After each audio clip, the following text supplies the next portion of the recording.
from the blog Don't Call It Bollywood with this week's box office video. It's not a terribly exciting week. There was no huge release. The biggest Hindi release was Tumhari Sulu, and there were two very small Telugu films that I don't even remember the names of, and then Karthi's new Tamil film. And that's kind of it for new releases. However, the way these small releases were spread out is kind of interesting. First, Karthi's Tamil film got more screens than I would have expected globally. It was up to, I believe, 80 screens in America, which is very high for a Tamil film. Telugu films always do extremely well here. They usually release on a ton of screens. They usually release on a special Thursday show. They usually have very, very, very expensive tickets.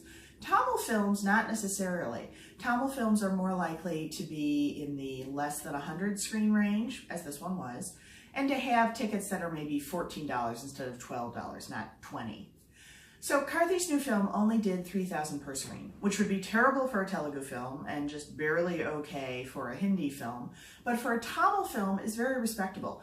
Vikram Vida and Mirzal, the two big Tamil hits of the year, did 4,000 per screen in America. So 3,000 per screen is almost the same, and we're talking about Karthi. He's not one of the biggest stars, and this isn't one of the most highly promoted movies. So that's interesting.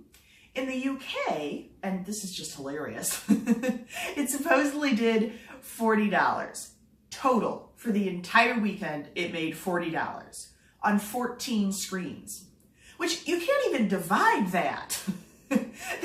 It doesn't make any sense. So I'm assuming that the 14 screens is accurate, but not all of them actually submitted their box office figures to the official box office submission place, just the screen count. So I'm going to ignore the $40 because there's no way that makes any sense at all and just focus on the 14 screens. 14 screens for a Tamil film in the UK is remarkable. This is similar to what I've been saying with Mirzal. Tamil films seem to be breaking into this new market where they haven't really had a foothold before. Kabali did well, but then Kabali was dubbed. And also Kabali was Rajnikant. Here, we're talking about Karthi, and we're talking about a Tamil-only film, similar to Mirzal and Vijay, except that Mirzal was a big, fun, bright colors kind of movie. You could see just looking at the poster why people would want to come in and see it, even if they hadn't tried Tamil before. And it had Vijay. It's Karthi, and when I look at the poster, I don't necessarily want to go see it. I don't not want to see it, but it's clearly more of a serious drama, not quite the finally something fun that Mirzal was. The same is true in Australia and New Zealand, or not New Zealand, I don't think it's playing there yet, but in Australia and Canada, the Tamil film is taking off a bit more than it had before. Canada is the one that I find very interesting since it's been so strongly Punjabi dominated until like now. To have something that's not a Punjabi film actually hit the box office is really surprising.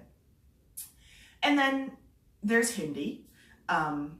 Mostly Hindi is things in their third, fourth, fifth week right now. Kareeb Kareeb single did not open very well last week, is not doing terribly great this week. It's just barely edging over $1,000 per screen. Doing considerably better is Ittifaq. It's still in that 1,000 to 2,000 range, but much closer to 2,000 per screen. Also, Secret Superstar, closer to 2,000 per screen than 1,000. And then there's Tumhari Sulu, which opened at 3,000, which, as I just said, is respectable. It's a female-led film. Vijay Balan and Neha Dupia are the only recognizable names, and they're not that big. I mean, Vijay, everybody knows Vijay. But there isn't a distinctive like, oh, I know what a Vijay Balan film will be. I want to go see it just because she's in it. Neha Dupia, even less so. She's a name you know, but you don't really know what she's going to bring to a movie or bring on screen. So the people who are coming in to see Tumhari Sulu, they're seeing it because the poster's fun, because the trailer's fun, because they're curious about the movie. And it's getting a decent audience. Not a huge audience, but a decent audience. 3,000 isn't bad. And it only opened on 50 screens in the US, which isn't bad. It's more than an art film would normally get. Normally I would expect to see more in the 30-40 range, but less than a mainstream release would usually get. Akshay Kumar movies, for instance, almost always release on 80 screens. He's not the biggest star, but he's a reliable star. He gets 80 screens. This gets 50. It sort of splits the difference between art film and star film and lands in the middle. which was good. 3,000 per screen is respectable. It sounds like if they got more screens, it might have been less money. So what does this mean in terms of your small theater owner? Your small theater owner in the US, because those are the ones where the figures are most available, say he has 5 screens and he only plays Indian films. This week, he's got Karthi's movie, Tumhari Sulu, Ittifaq, Secret Superstar, and Kareeb Kareeb Single. Kareeb Kareeb Single, he might be taking a loss on that one screen. A small loss, but a loss. Secret Superstar and Ittifaq and Tumhari Sulu, well, Secret Superstar and Ittifaq, he's taking a solid profit. Maybe just a profit of, say, $50 per showtime, but it's still a profit. He's still making money, not losing money. Tumhari Sulu, he's making more than that. He's making, say, $200, $300 per showtime. He's making money, not losing money. And when I say making money, not losing money, I'm saying if you calculate his employee's salary, the cost of buying popcorn, the cost of the electricity, the cost of paying the distributors, all of that, he still has $200 left over. And that's just like to buy Christmas presents for his kids or do whatever he wants. And then if he's lucky enough to also get Karthi's film, and this is why people are taking more and more chances on regional movies, because they're seeing that those few theater owners who did are the lucky ones, then he'll be making even more money. He'll have 100 per screen from Tumhari Sulu, he'll have 100 per screen from Karthi's movie. Great, he's making a $200 profit today, plus he's covering all of his bills. It's not really exciting, and it's not a big news story, and it's not a once-in-a-lifetime thing, but it's a solid profit. If I'm a small theater owner, and if I can keep this up every single week, half of my theaters are breaking even, half of my theaters are making a small profit, then I can stay in business, I can keep open. Compare this with Tube Light, for instance, where the week Tube Light released, based on the number of screens, your small theater owner would have given up, say, 4 of his 5 screens to Tube Light. All 4 of those screens would have broken even the first week, based on the high rates he would have had to pay the distributor. And then he also would have had to commit to week 2 and week 3, based on how many screens it kept in the second weeks, which means week 2 and week 3, on 4 screens, he's taking a loss, and maybe breaking even on that one other screen where he was lucky enough to get DJ. That's a terrible week. So it doesn't matter if it's a box office hit or anything like that. It matters if there's enough films out there so that my small theater owner can still make a slight profit every single week. And that's what it's looking like right now. And that's really credit to Tumhari Sulu and to Ittifaq and to all these other small movies that chose to be small and chose to release small and leave space for other films. There is one other story this week, Varna, the new Pakistani film, which is doing remarkably well internationally.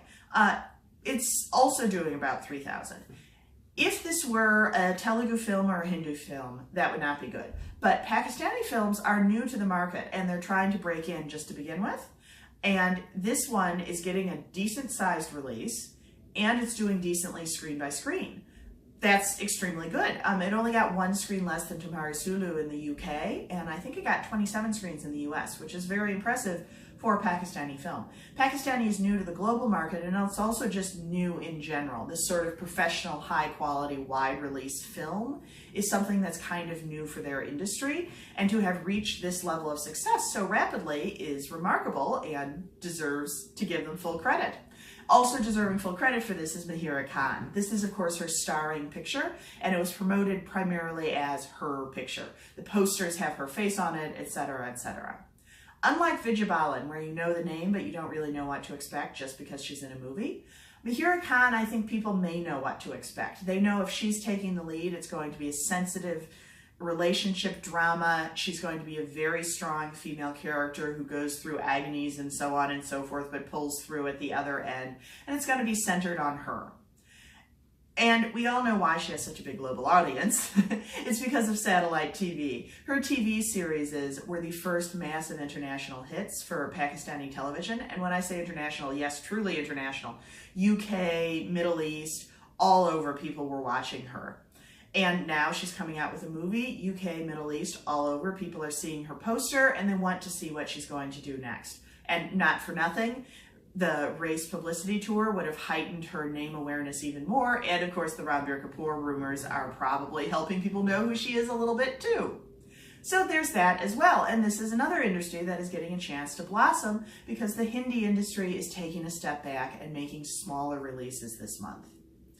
Now, we all know Padmavati has been delayed, which is the bad thing, like in terms of why it happened and so forth and so on. But putting a pin in all of that, I'm kind of excited about the way we're going to have 2 solid months now of no major release. It's all going to be smaller films with smaller stars up until Tiger Zinda Hai, which might be a good thing. Actually, I'm going to just say it is a good thing. It's going to let theaters explore. It's going to let smaller films blossom.